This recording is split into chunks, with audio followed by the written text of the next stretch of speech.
नाही, अतिशय पॉझिटिव्ह वातावरण आज प्रभाग क्रमांक 13मध्ये आमच्या उमेदवारांकडे आहे. अतिशय सक्षम आणि प्रबळ हे उमेदवार आहेत. माझा मतदारांवर विश्वास आहे आणि महिलांमध्ये देखील एक चांगलं वातावरण आहे.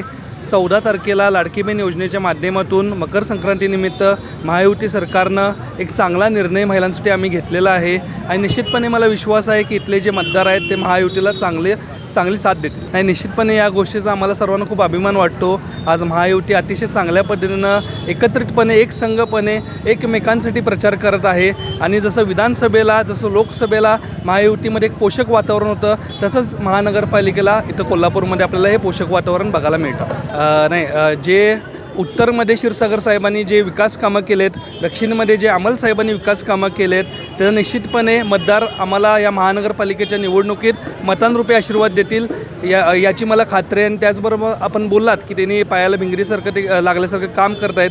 या गोष्टीमुळे आम्हाला देखील फिरायला आज इथं ऊर्जा मिळत आहे.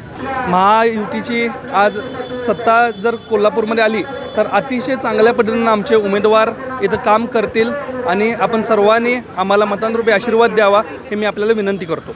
हे आहे गोकुळचं श्रीखंड, अगदी जिभेवर रेंगाळणार. जिभेवरच नाही तर मनावरही रेंगाळणार. गोकुळ श्रीखंड, मनावर रेंगाळणार.